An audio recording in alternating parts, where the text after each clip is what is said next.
苏无忌的唇角勾起了一抹弧度。他看着钱德勒脸上那骤然僵住继而失态的表情，便知道亨德里希这个名字就像是一把钥匙，精准地捅进了对方尘封数十年的心锁。在听到苏无忌开口之后，苏安邦在一旁的站姿甚至显得稍微放松了一些。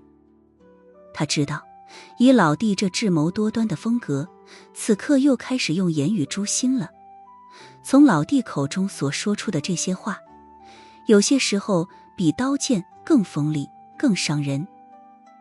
当然，苏安邦更知道的是，老弟习惯于扯淡，把真真假假的信息掺杂在一起，让敌人根本难辨虚实。在他所说出的所有话语中，往往最能击溃人心的那一条，反而是他胡诌的。所以习惯于深入敌后单打独斗的姑死，其实非常喜欢跟老弟联手，真是一点都不累。哦对了，跟大哥苏念联手更不累，往往都是他直接一刀干脆利落地解决战斗，自己都用不着出手，在一旁歇着看戏就行。苏无忌此刻并未立刻进攻，他手中的紫色软剑保持在绷直的状态，斜指地面，剑尖微颤，仿佛一条蓄势待发的紫灰锦蛇。我不只知道这些亨德里希。苏无忌的语气平淡，却带着洞穿人心的力量。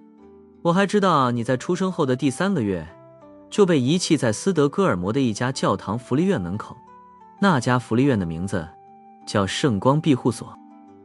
顿了顿，他加重了语气。你左肩胛骨下方有一块拇指大小的胎记，形状像船锚，浅褐色，我说的对不对？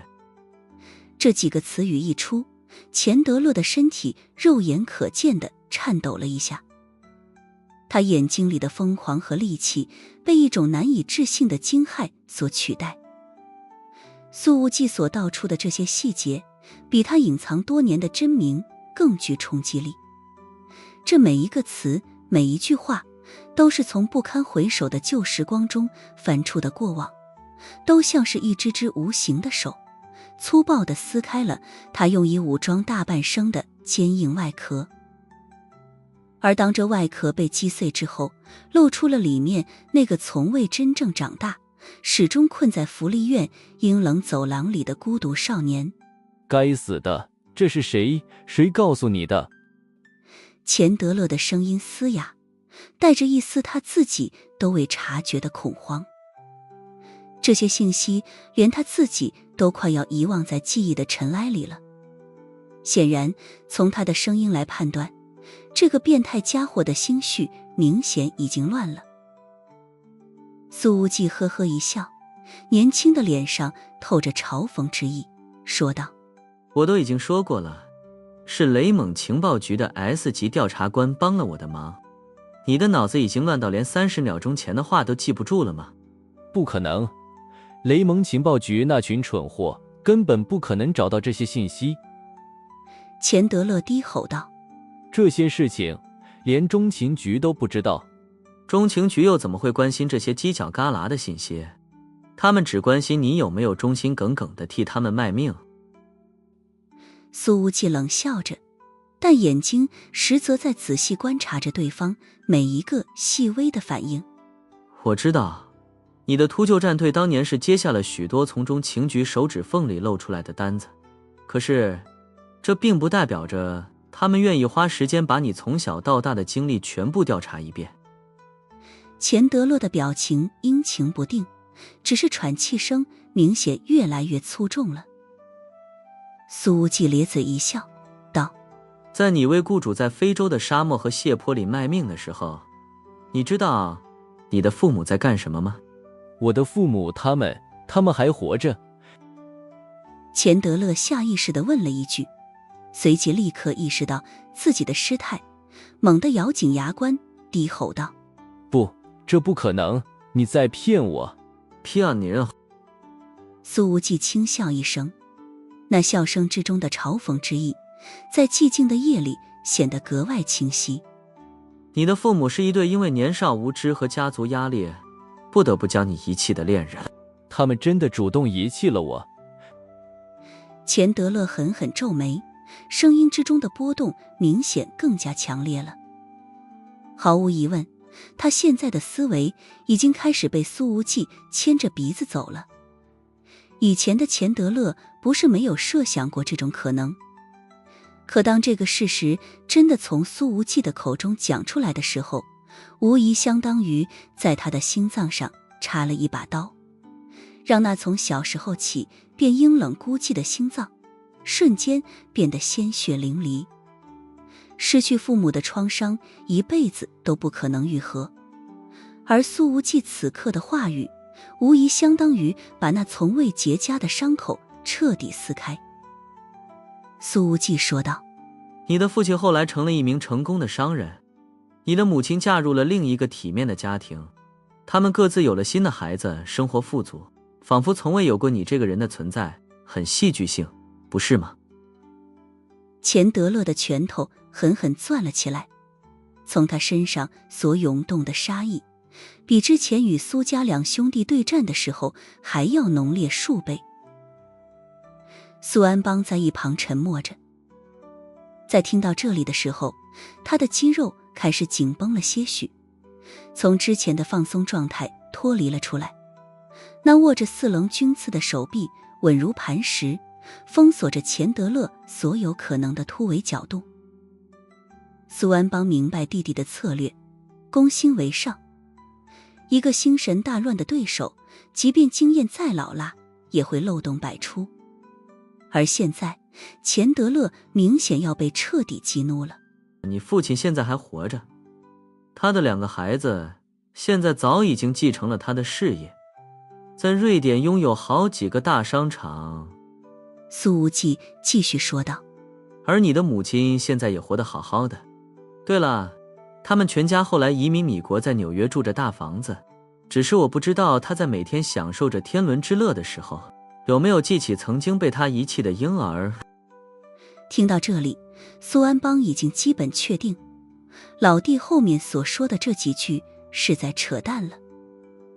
从小到大，他见过弟弟撒谎的次数太多了，以至于现在对方一撅屁股，他就知道要放什么味道的屁了。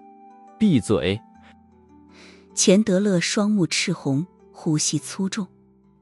苏无忌的话语像一把把淬毒的匕首，精准地刺入他内心深处最隐秘、最脆弱的地方。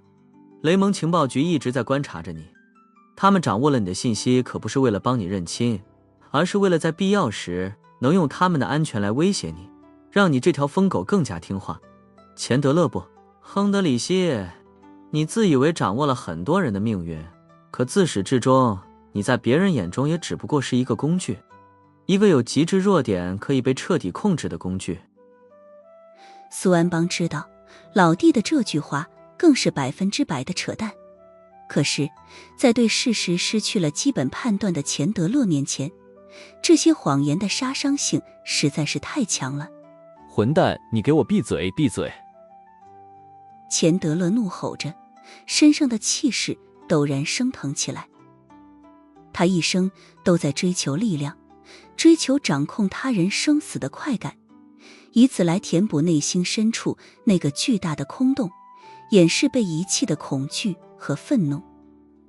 可现在，有人告诉钱德勒，他的一切，包括他自认为隐藏最深的过去，都处在别人的掌控之中，甚至随时都能够让他变成可利用的工具。这种颠覆性的冲击，几乎让他的情绪崩溃了。你不让我说，我偏要说。苏无忌说道。对了，你的母亲非常爱她的2个孩子，每天晚上都要亲自给他们做饭，从未缺席过他们任何一次的毕业典礼。还有……闭嘴！钱德勒发出一声不似人声的咆哮，理智的弦似乎在这一刻崩断了一大半。他满脸狰狞，不再思考如何突围，不再权衡各种利弊，只剩下毁灭一切的本能欲望。这位曾经的非洲秃鹫，像一头受伤的野兽，不顾肩背和胸腹伤口所带来的疼痛，左右手同时挥动着锋利的战术折刀，状若疯魔地扑向苏无忌。由于心态已经彻底乱套，他这攻击动作看起来有些杂乱无章，但却因为蕴含了他全身的力量和疯狂的杀意，而显得更加危险。交给我！苏安邦低喝一声，他无需与弟弟多做交流，身形一动，便已经犹如幻影一般切入了钱德勒的冲击路线上。他选择了与钱德勒硬碰硬，四棱军刺狠狠一挥，无比精准地砸在了钱德勒右手里的战术折刀之上。不过苏安邦这一下全力攻击，却仅仅把钱德勒的右臂砸偏了一点点。对方处在极度暴怒的关头，所爆发出来的力量，比起之前与苏安邦对战之时，强出了1倍不止。但是苏安邦半步不退，陡然抓住了钱德勒的左手腕，控制住对方另一把折刀，体内力量强横爆发，侧身重重地撞在了他右肩头。砰！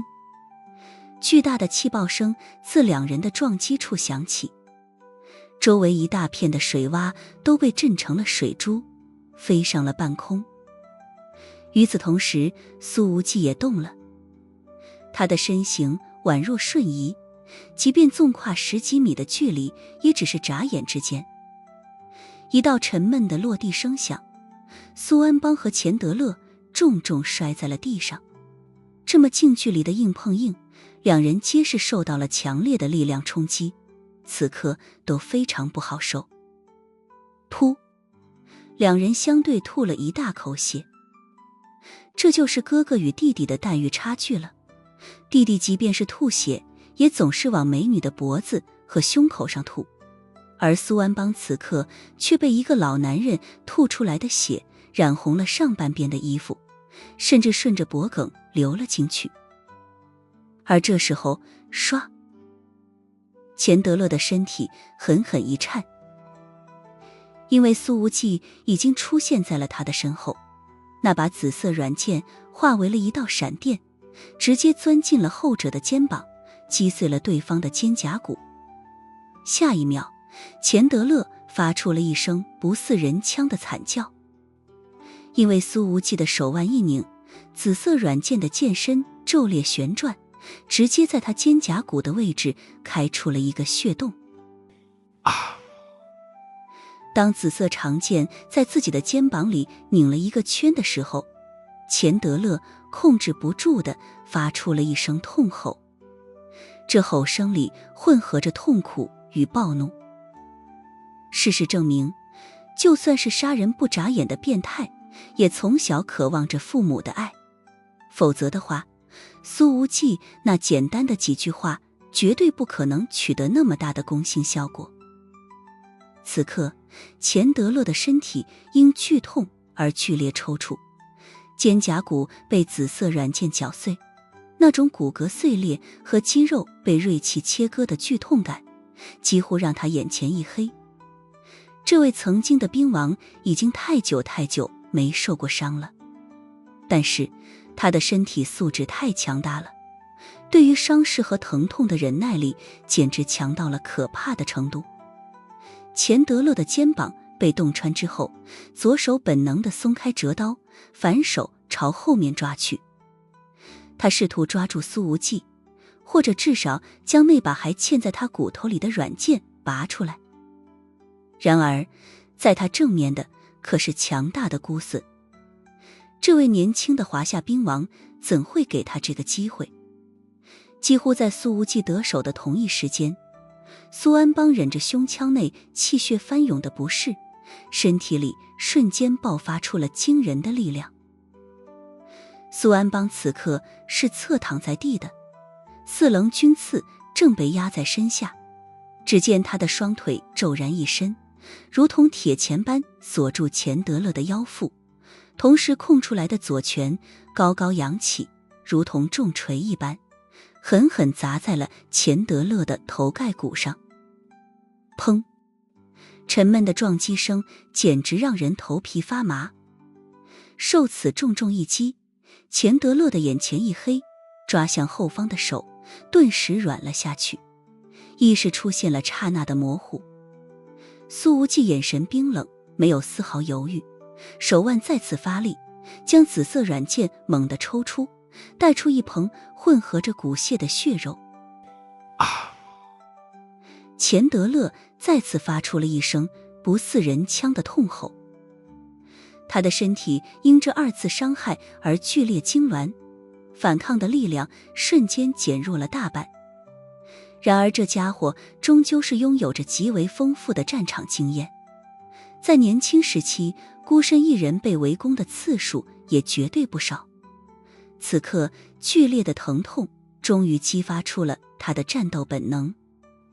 钱德勒的身形以不可思议的速度拧转，狂暴的力量汇聚于拳头之上，狠狠砸向苏无忌的脑袋。苏无忌的反应极快，对此也是早有预判，旋即侧身一闪。然而钱德勒的重拳也跟着变招，那裹挟着狂暴之力的拳头划出了一道弧线，眼看着就要落在了苏无忌的肩膀上了。这一下要是砸实了，苏无忌的肩膀就算是没有骨裂，一条胳膊起码也得有好几天抬不起来。这个钱德勒确实是天赋过人，他并没有系统性的修习过一些力量运转功法，但是却能够自我摸索到这种程度。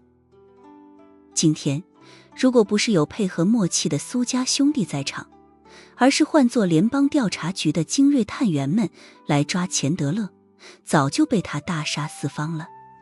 然而此刻钱德勒的身体却狠狠一僵，好似突然被冰冻住一样。那狂暴的重拳距离苏无忌的肩膀只差了一线，终究没有落下去。不，确切地说是落不下去了。因为苏安邦的4棱军刺已经从后方捅进了他的侧腰，钱德勒的右侧肾脏都被捅穿了，剧痛已经将他的全身彻底笼罩，似乎每一寸神经都在承受着极致的痛楚。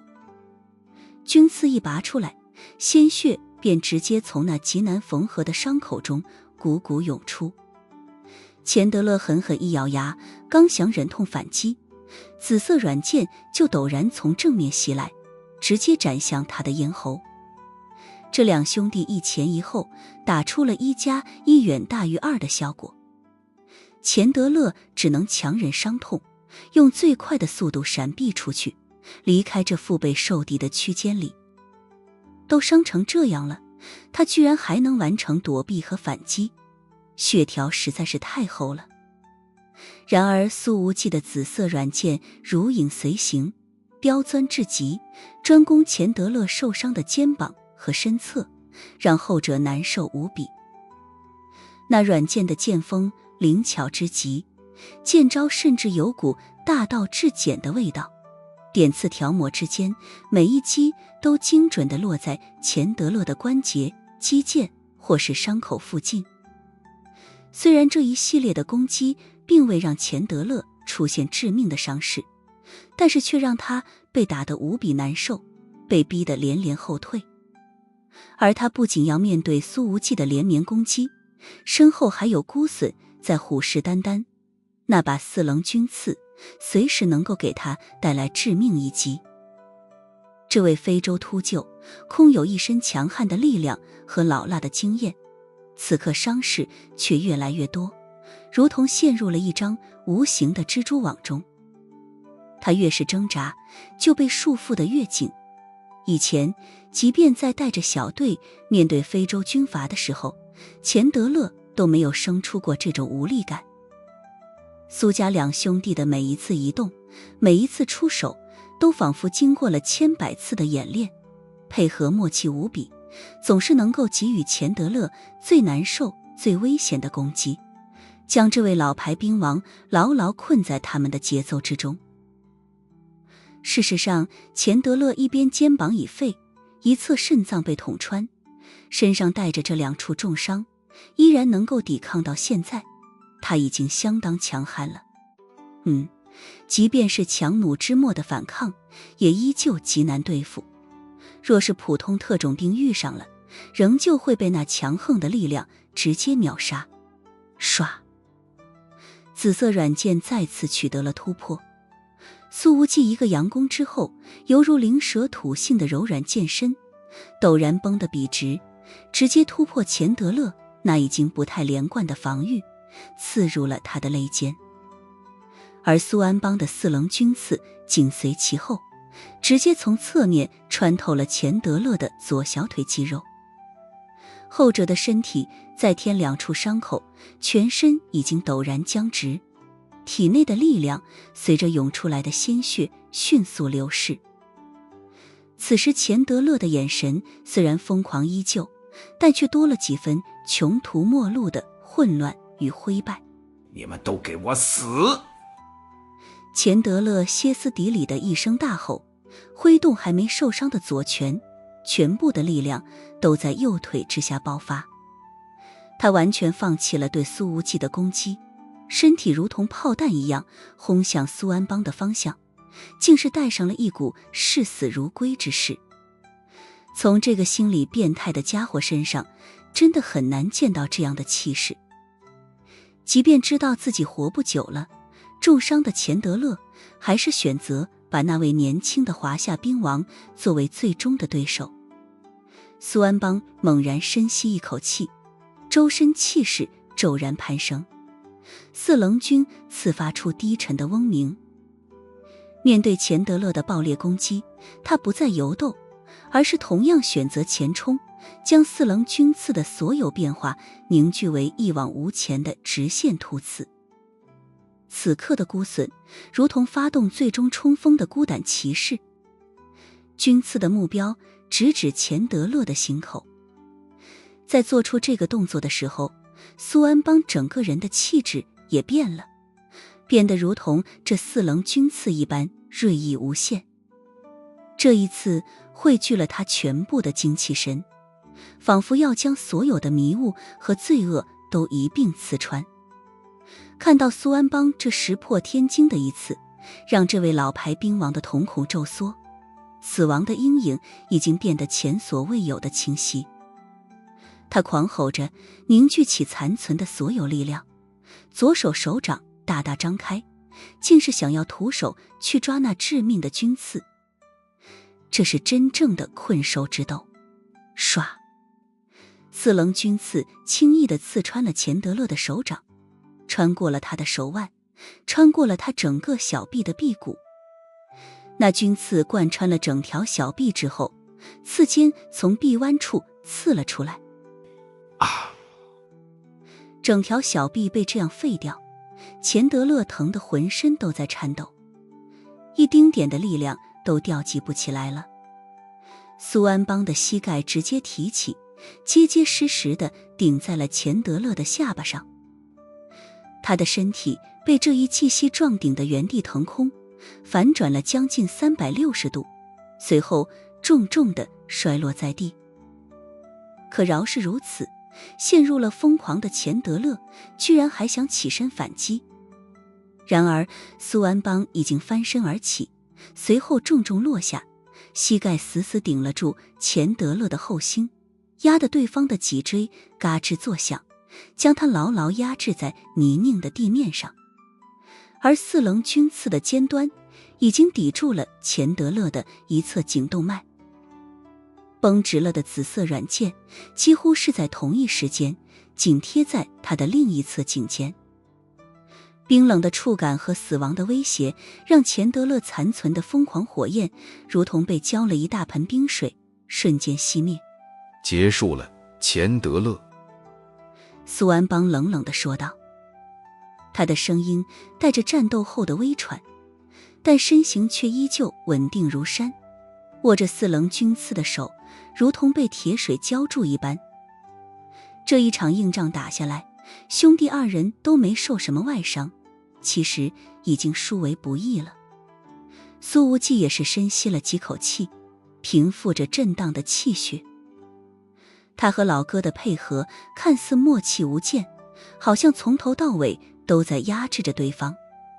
但面对非洲秃鹫这种老辣至极的家伙，对于体力和精力的消耗皆是极为巨大的。疼，但是很痛快，爽，死了，哈哈哈。钱德勒浑身上下无处不疼，居然还能咧嘴一笑。但很快，剧痛就让他的表情变得狰狞起来。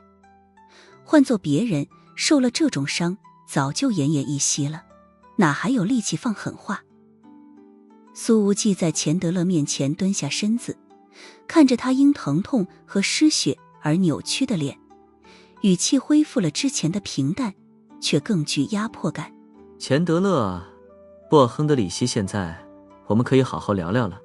关于宋之瑜，关于迈阿密蝮蛇，以及你背后那位或者那几位藏在国会山的大人物。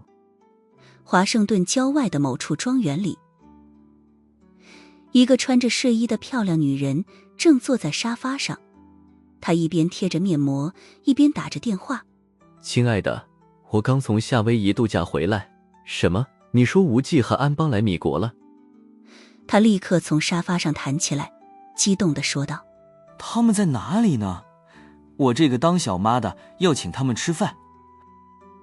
此时的钱德勒就像是一条离开水的鱼，在泥泞和血泊中徒劳地挣扎喘息。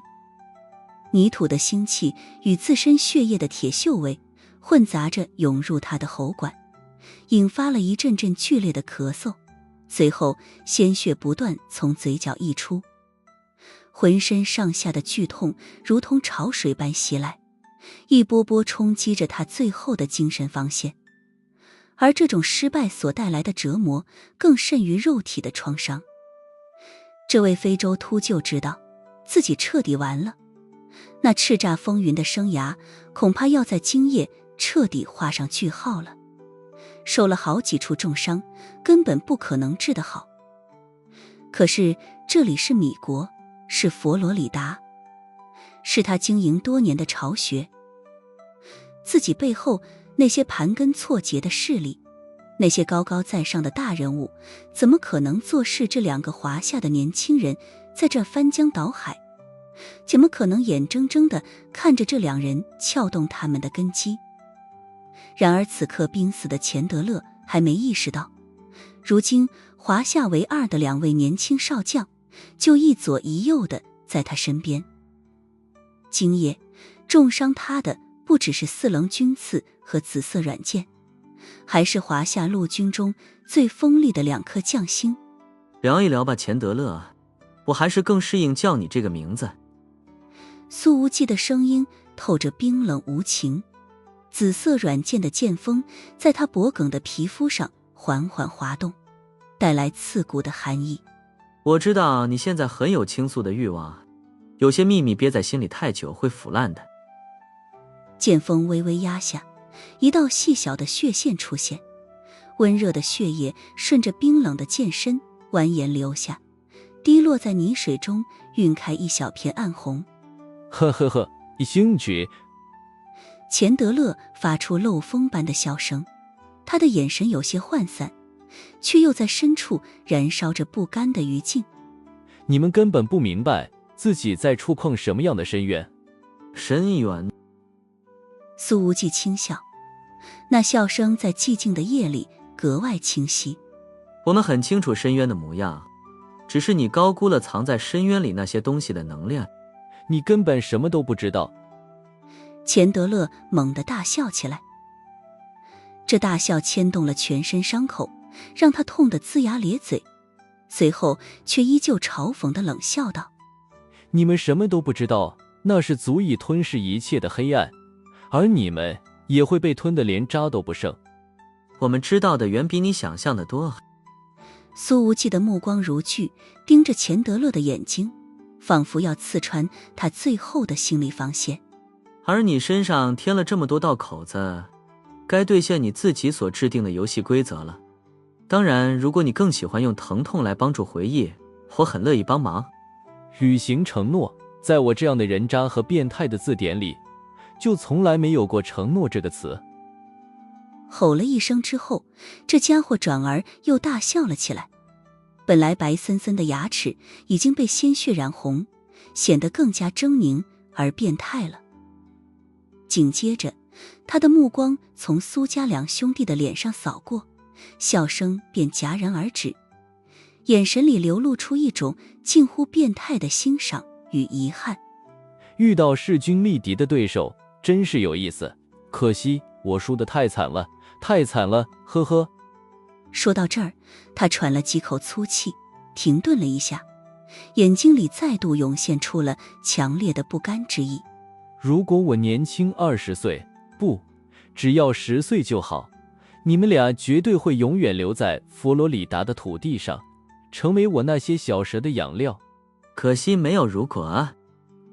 苏无忌的声音骤然转冷，他抬起脚，毫不留情地踩在钱德勒的脑袋上，将他的侧脸狠狠压进泥水里，同时手腕微动，剑锋轻巧地向后一拉。啊！钱德勒发出一声不受控制的惨叫，他的左耳竟被齐根割开大半，鲜血瞬间涌出，染红了他半张脸和身下的泥地。剧烈的疼痛让他的脸色已经惨白。看来非洲秃鹫先生对疼痛的耐受力可真的不怎么样，盛名之下其实难副。苏无忌嘲讽地冷笑道。这句话当然不是事实，钱德勒现在浑身重伤，对疼痛的耐受力已经强到非人的程度了。苏安邦在一旁只是用4棱军刺贴住钱德勒的颈部肌肤，并未有任何逼供的动作，甚至连开口的意思都没有。虽然他也经常审讯敌人，但苏安邦一直觉得老弟在攻心方面要比他更强，此刻交给对方，自己也是乐得轻松。其实苏安邦知道，正是因为有苏无忌在后方撑着，自己和苏念、苏秦以及苏倾城还有其他的兄弟姐妹才能安安心心地待在自己喜欢并擅长的领域里。你现在让我不开心了，我就不会开口。钱德勒咬着牙冷笑着说道。我受过米军里最专业的反审讯训练，即便你把我的耳朵全部割掉，也别想从我的嘴巴里得到你想要的信息。看来这家伙是铁了心的，不打算履行承诺了。呵呵，言而无信的家伙。苏无忌一声冷笑，手腕一拉，直接把钱德勒的整片耳朵都给割掉了。后者疼得浑身很颤了一下，却只是怨毒地看着苏无忌，似乎真的打定主意不开口了。行，你不想开口，那我就来说给你听。苏无忌淡淡说道。从我的同伴被你的人贩子盯上开始，已经超过1天半的时间了，真以为我的办事效率低到了这种程度？苏安邦看向老弟，眼神里不由自主地流露出了一抹激赏和佩服。他喜欢那个天天泡在花花世界里的老弟，也喜欢现在这个能够掌控风云的老弟。苏家的兄弟姐妹们都背负着很多的重量，也都活得很真实，但苏无忌一定是这其中最洒脱的一个，最放得开。脸皮也是最厚。想到这儿，苏安邦那一贯冷静的脸上竟是又露出了会心的笑意。迈阿密蝮蛇。苏无忌的声音开始变得冷静了一些，带着不容置疑的审判意味。它不仅仅是个肮脏的人口贩运组织，更是为某些大人物提供特殊服务和黑色资金的管道。你钱德勒，或者说亨德里希，不过是摆在明面上的一条看门狗，一颗随时可以牺牲的棋子，就像当年的杰弗里一样。杰弗里这个名字如同一声惊雷，在钱德勒混乱的脑海中炸响。你怎么会知道？不可能。他的声音因震惊而带上了一丝颤音。显然，苏无忌此刻说出来的名字，实实在在的震撼到了他。然而这华夏年轻人摊了摊手，我当然知道他，因为几年前他死在了国会大厦的办公室里。顿了顿，苏无忌就像是在说一件再正常不过的事情一样。我弄死的。什么？钱德勒猛地挣扎着抬起头，不顾耳朵传来的剧痛，布满血丝的双眼死死盯住苏无忌。几年前国会大厦的混乱事件简直是整个米国的污点。真相是，参议院那位前途无量的议员杰弗里被一名闯入者扒光了衣服，用铁丝穿过手脚的骨骼绑在了他办公室里的椅子上，同时还有一根铁丝死死勒住了他的脖颈，造成了窒息而亡。在他的胸前贴着一张纸，上面密密麻麻写满了他的罪行。当时许多民众也被这个闯入者煽动了情绪，不顾后果的冲击国会大厦，使得整个国会大乱了好几天。米国的特勤局都疯掉了，所有的特工都被那个神秘的闯入者牵着鼻子走。他们追了大半个米国，愣是没追上，还有不少人被苏无忌丢进了化粪池。参议员死在办公室里，简直是这世纪的头一回。是你？怎么会是你？钱德勒看着面前这张年轻的脸，难以置信地喊道：那时候的你才多大？才多大啊？他的心神再度被这个年轻人给搅乱了。苏无忌说道：我当时只知道杰弗里有一些变态的癖好，深度参与过拐卖和囚禁女孩，银月一直想要干掉他，我顺手就帮了个忙。这个顺手帮忙还真是帮得惊天动地气老米。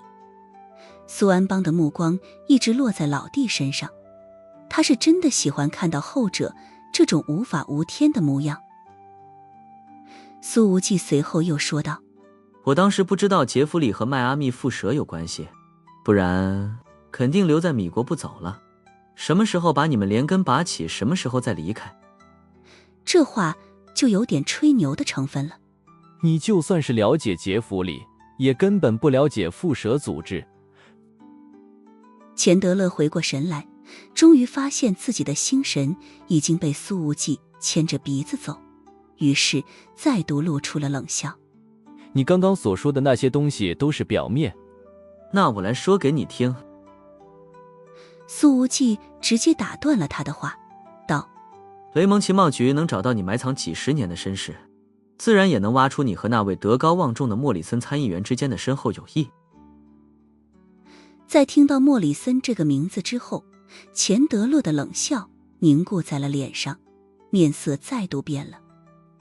苏无忌步步紧逼，言语如刀道：以及莫里森慷慨介绍给你的那些有着特殊爱好的客户名单。你们通过蝮蛇组织物色，控制年轻的生命，满足他们扭曲的欲望，同时用镜头记录下那些肮脏的交易，作为政治讹诈的筹码，也为某些见不得光的行动输送资金。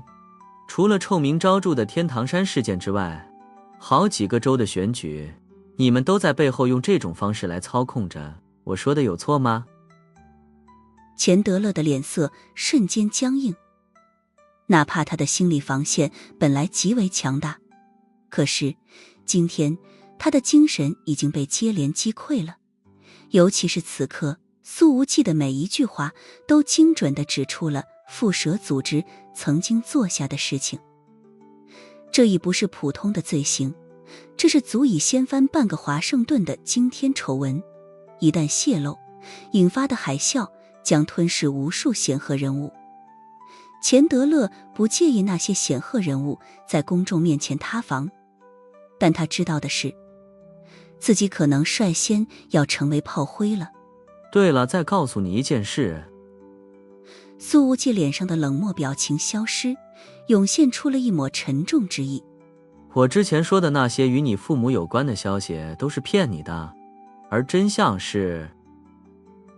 他轻轻地叹了一声，接着说道：你是被拐卖的，而你的父母也没有再婚，没有再要另一个孩子，他们找了你很多年，后来你妈自杀了，你爸疯了。苏无忌那句淡淡的话语，如同最沉重的丧钟，在钱德勒的脑海中轰然敲响。你是被拐卖的，你妈自杀了，你爸疯了。每一个字都像是一把烧红的匕首，狠狠捅进他内心最柔软、最不设防的角落，然后残忍地搅动。钱德勒之所以后来变得那么变态，完全是因为幼年时期的经历。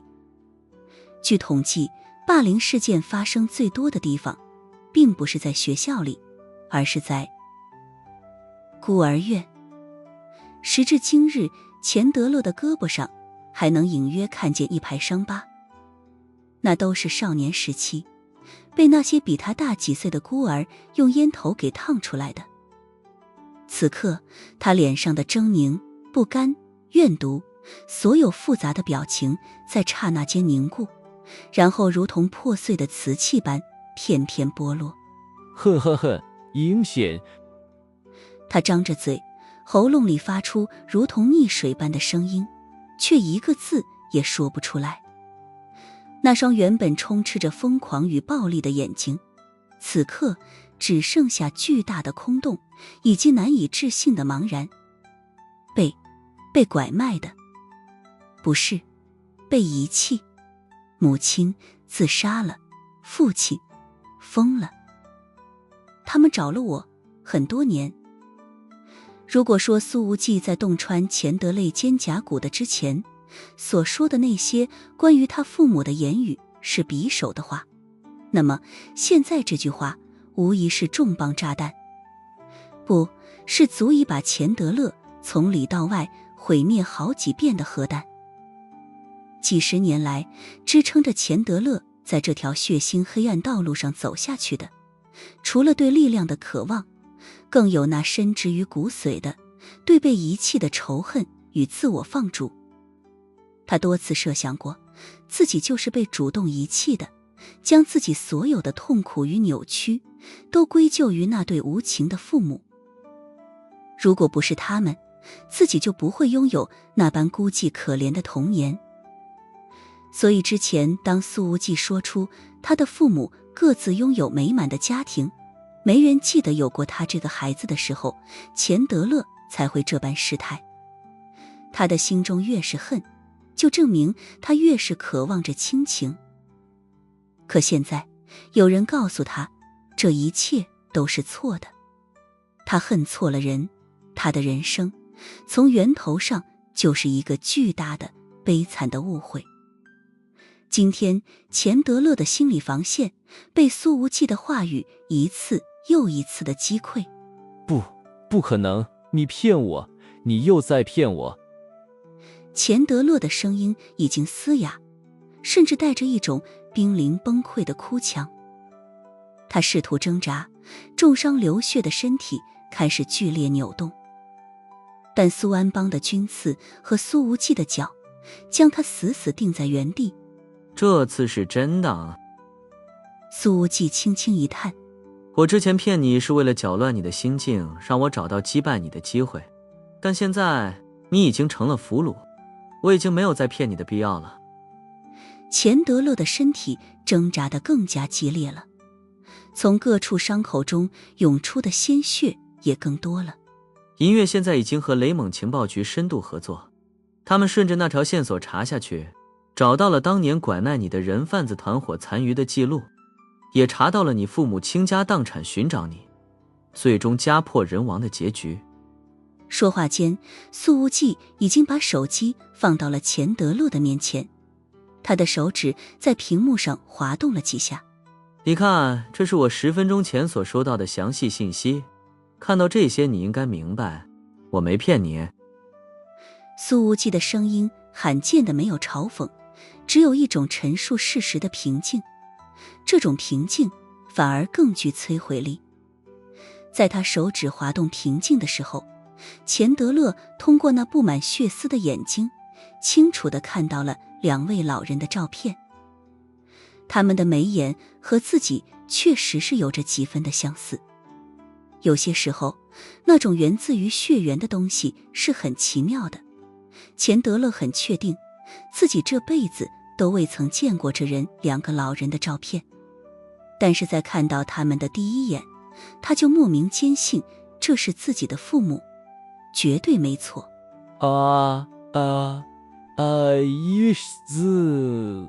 于是钱德勒的情绪真的彻底崩溃了，连续大吼了好几声，双眼中的血丝爆开，目眦尽裂，从他的眼睛里竟是流出了血泪。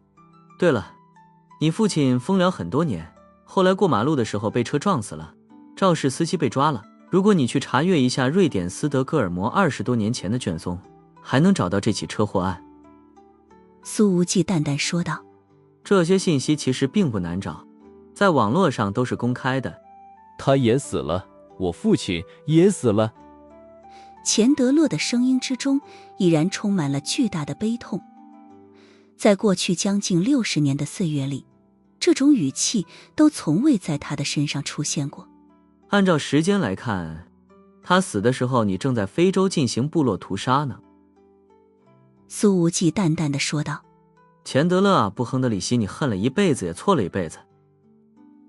钱德勒猛地爆发出了一声不似人声的嚎叫，这叫声里混合着极致痛苦、悔恨与绝望。这声音撕心裂肺，仿佛要将灵魂都喊出来。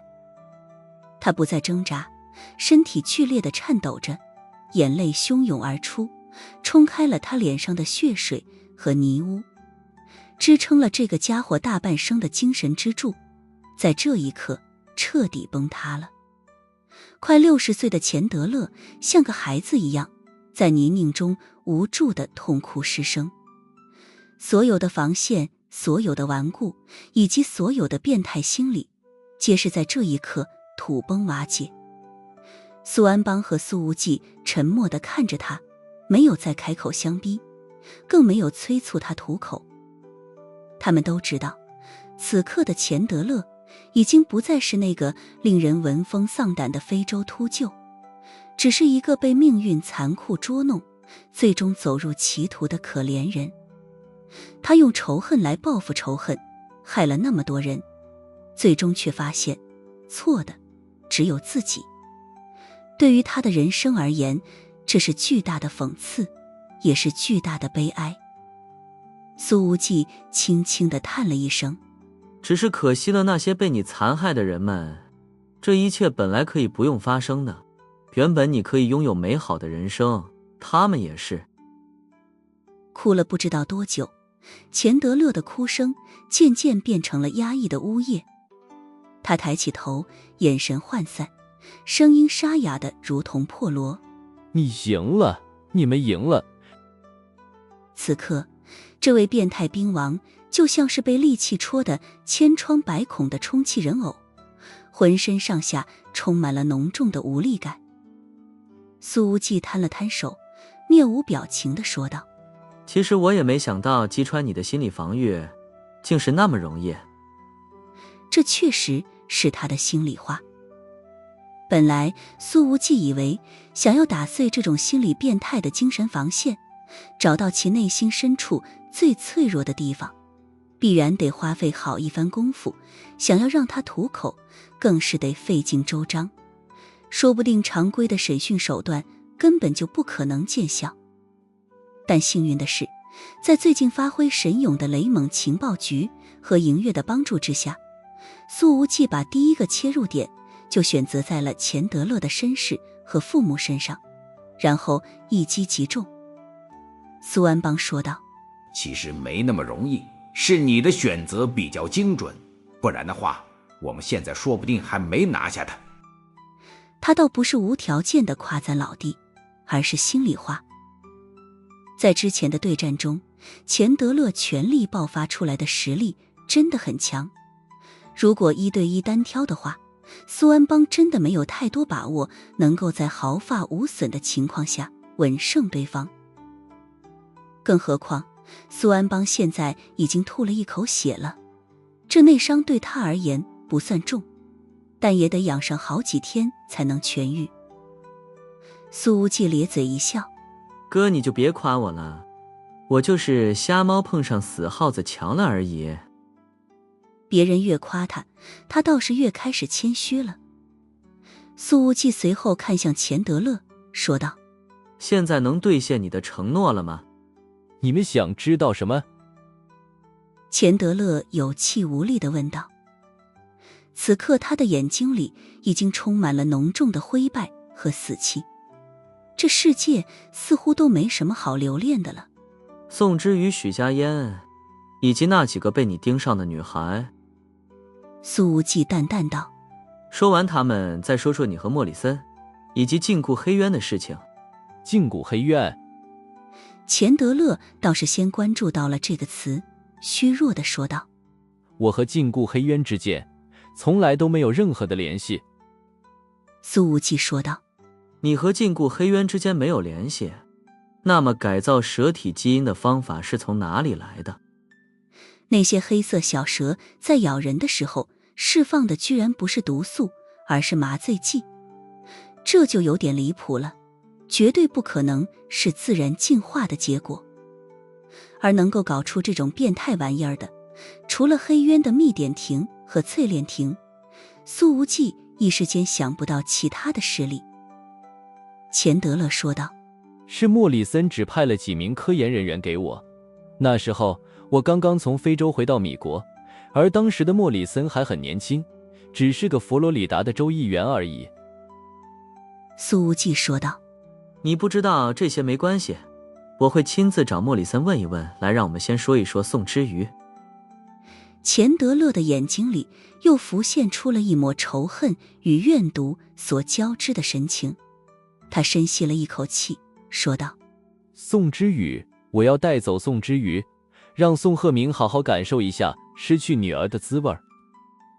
光是看他这个无比狰狞又变态的表情，苏无忌都想直接把这家伙弄死了。如果宋之瑜落到此人的手里面，必定会遭受世界上最痛苦的折磨，生不如死。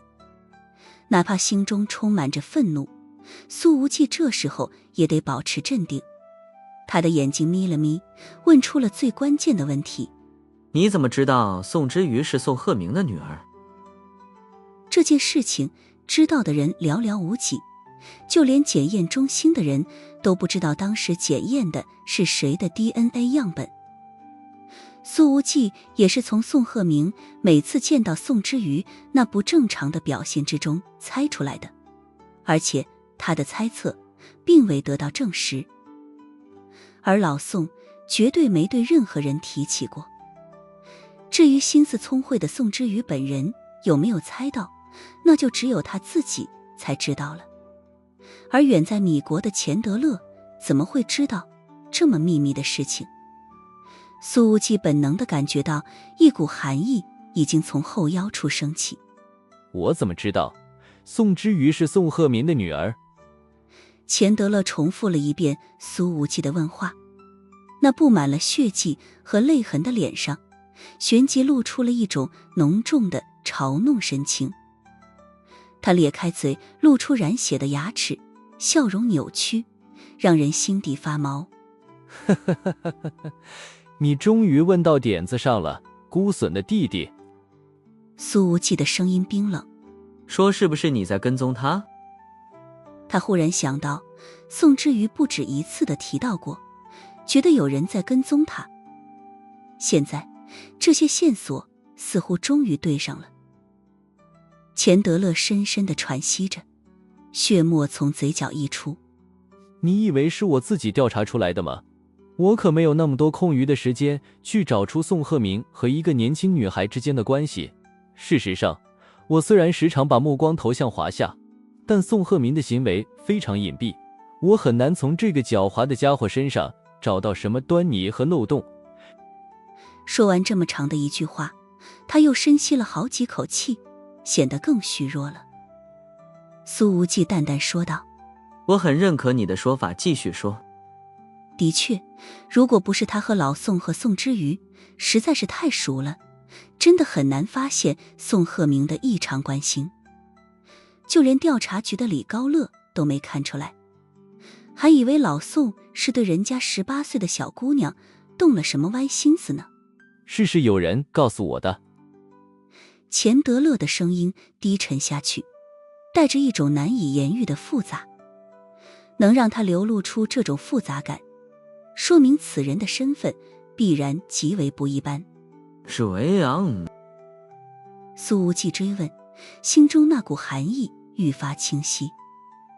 他知道最关键的秘密即将浮出水面，手中的紫色软剑已经被他握得更紧。苏安邦的军刺纹丝不动，但眼神更加锐利。我不知道他的名字，从来都不知道。钱德勒的眼神有些飘忽，仿佛陷入了某种不愉快的回忆。他总是通过加密号码联系我，声音经过变声器的处理，听不出真实的音色，甚至分不出男女。苏无忌忍不住地骂了一句：我他妈最讨厌用变声器的人。不在此处的金明鹤和洛伊奇齐打了个喷嚏，营月指挥车里的未央也揉了揉面具的鼻子位置，强行把要打的喷嚏忍了回去。华夏玄学，恐怖如斯。当然，骂出这句话的苏无忌并不知道，自己老妈在年轻的时候可是黑暗世界里用变声器的祖宗。就是这个人告诉我，宋鹤鸣的女儿是临江大学的宋之瑜。钱德勒说道。也是这个人给了我一份基因比对报告的复印件。苏无忌的心脏一下子紧绷了起来。他显然已经非常确定，这个神秘的混蛋就是来自于华夏。不知道为什么，苏无忌忽然想起来死掉的刘伯果。这个家伙已经出逃成功了，却在即将被再次抓住的时候突然暴毙。那明显是灭口行为，为了掩盖躲在他背后的人。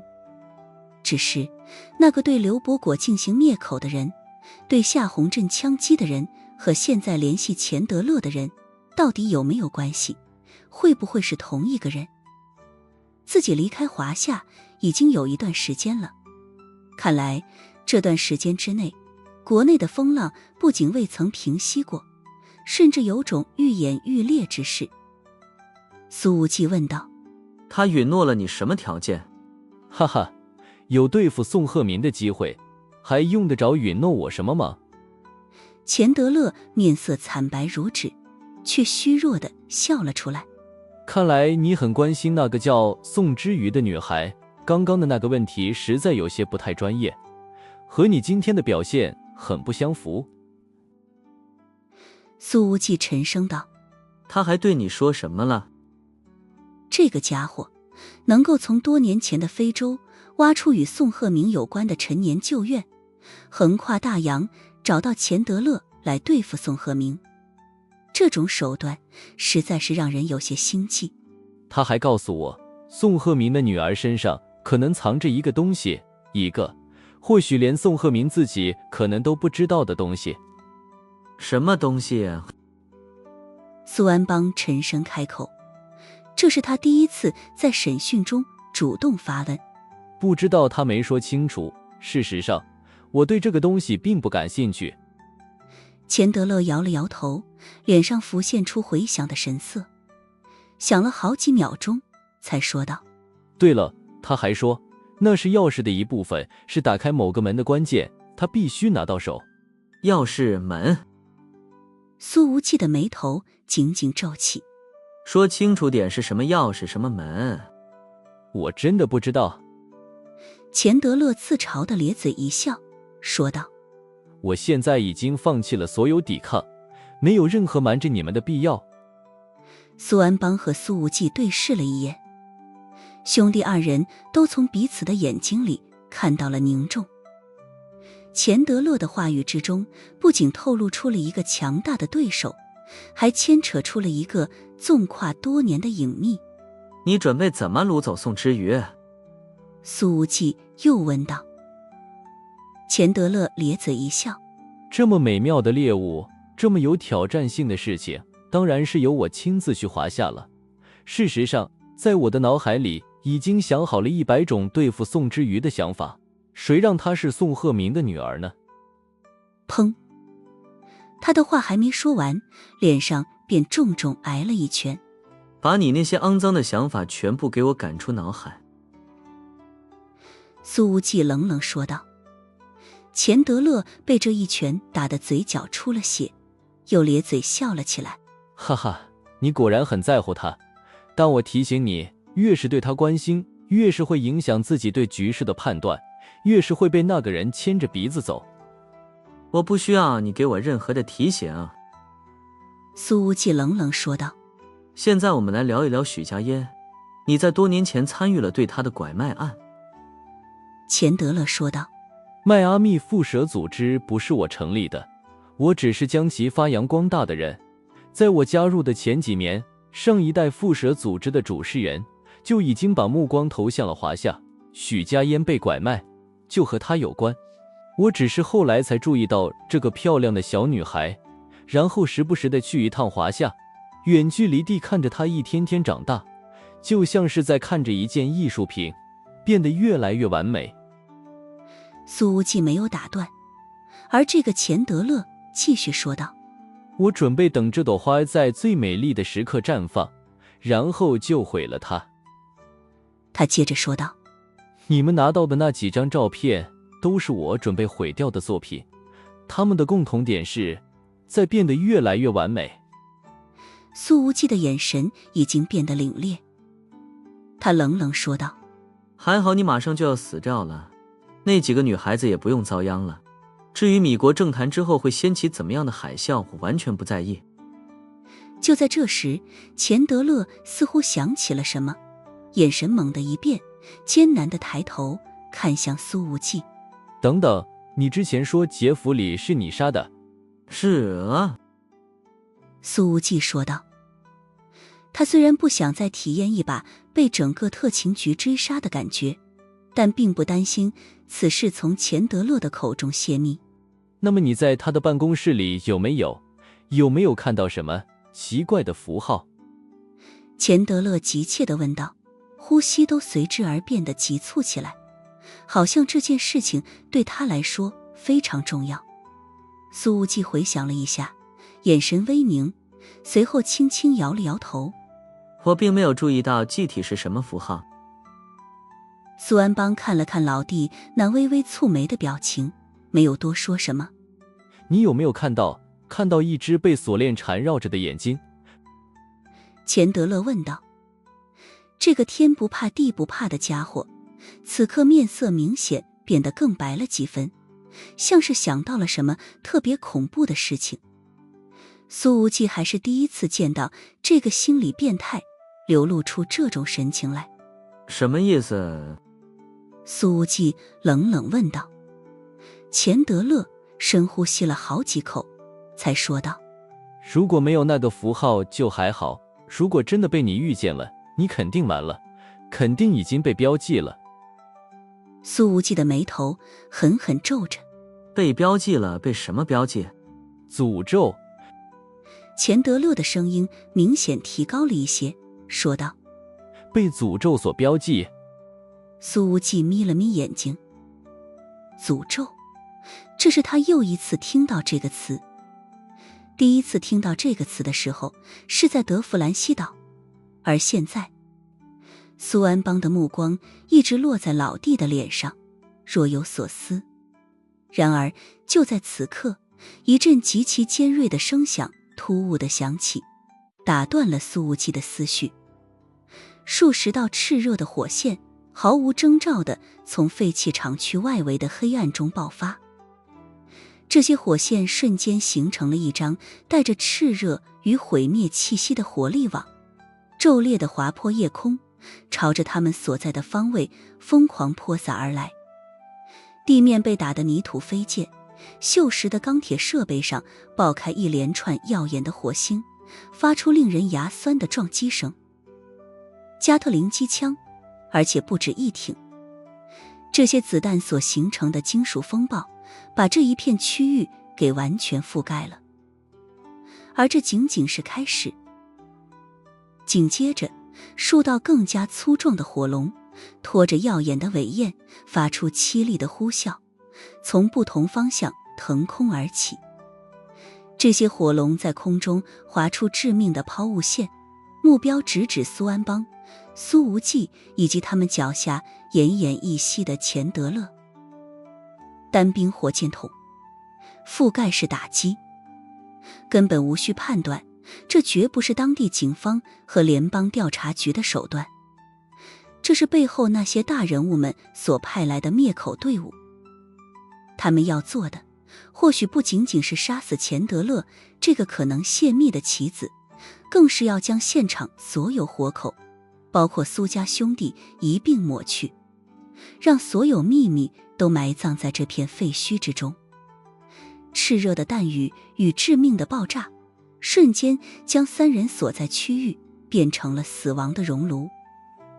与此同时，华盛顿郊外的那处庄园里，贴着面膜的小妈已经挂断了电话，而在她的面前已经多了2个身穿黑色作战服的女人。此刻，这位小妈即便只是穿着睡衣，也依旧气场强大，不怒自威。从她身上所流露出的那种久居上位的气势，让房间里的空气都变得压抑了起来，和刚刚打电话时候那娇滴滴的样子完全不同。他听着面前2名心腹的汇报，漂亮眼眸中的寒意越来越盛，随后一把扯掉了脸上的面膜，冷冷说道：你们是说有人要对无忌和安邦下杀手？是的，小姐他们可能随时会动手。另一个身穿作战服的女人看了看手机上刚刚收到的消息，说道：不，他们已经动手了，还动用了加特林和火箭筒。这位看不出年纪的漂亮女人已是杏眼含煞，杀气腾腾，声音冷的能冻结空气。好，很好，看来我离开这些年，有些人已经忘了谁才是这片土地上不能惹的人。